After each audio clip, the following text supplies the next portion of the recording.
whole history of America is the history of rich white men telling not rich white people that their enemies are black and brown. It starts in the colonies. Hello guys, welcome back to the channel. I hope you're doing well wherever you're at. So today I really do have a special video that I want us to watch together, or maybe you can get your cup of coffee, sit down, or maybe you're looking for something that can really lift your soul on the many questions that you've been having.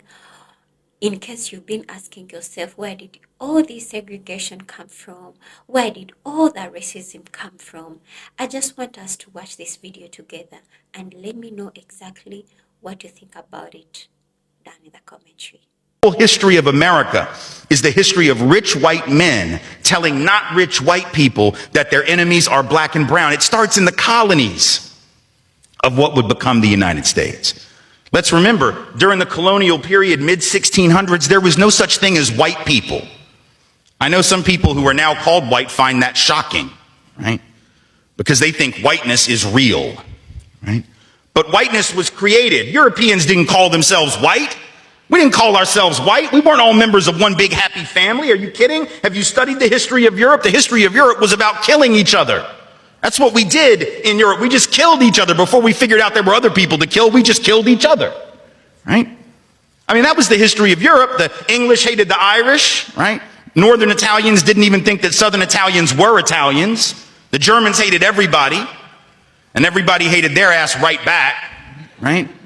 There was no team called white, no race called white, but all of a sudden, in the middle of the 1600s, there was. Why? Why was it suddenly necessary to create this thing called the white race? Well, because rich people can count, that's why.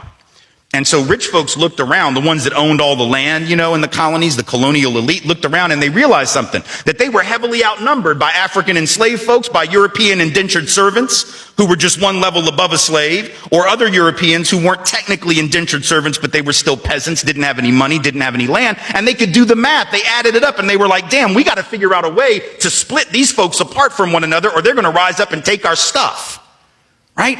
Because after a while, these black folks who were enslaved Africans and these quote unquote white folks who were poor Europeans are going to figure out they're all getting played by these rich people, right? So ultimately the rich figure out they got to come up with some way to get somebody in that group on their team. The easiest thing is to get the poor Europeans, right? Because at least they look like you. They sort of share some of the customs and the culture. So they all of a sudden create this thing called whiteness and they say, now you're part of the club.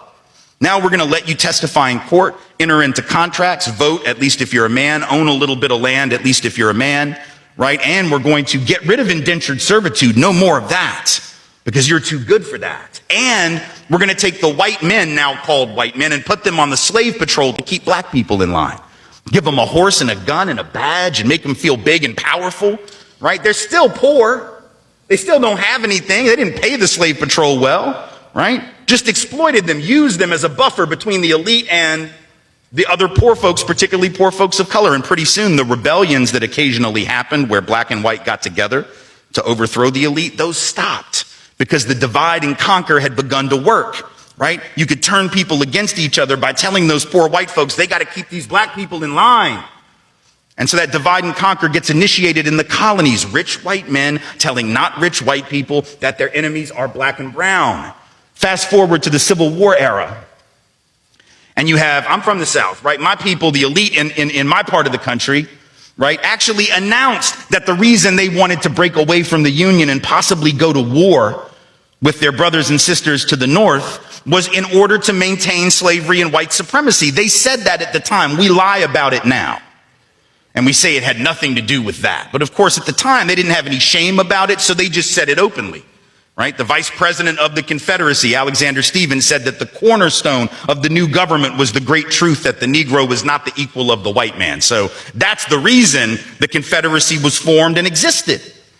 But here's the trick. If I'm rich and I want to go to war to protect my ownership in other human beings, my property, but you're poor and you don't own any enslaved people, why the hell would you go fight to protect my stuff?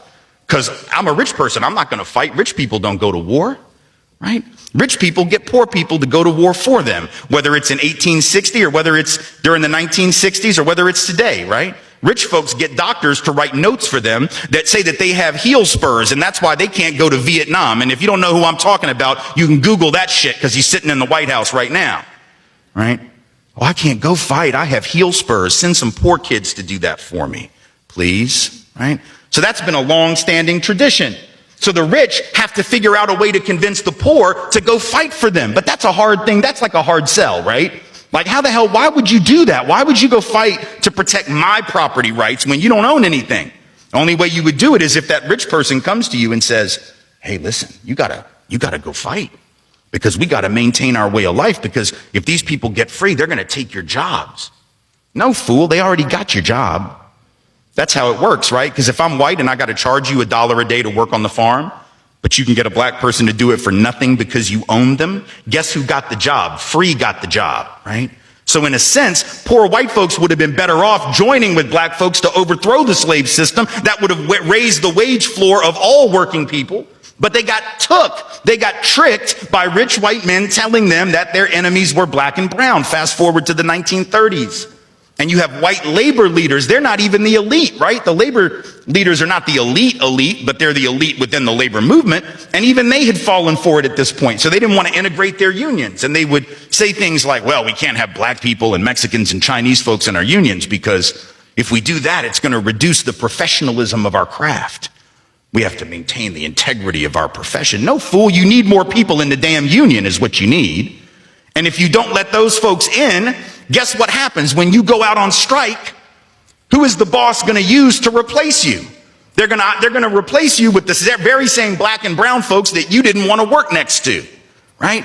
And so at the end of and then you're going to blame them for taking your job rather than the white rich dude for giving it to them, right? Divide and conquer.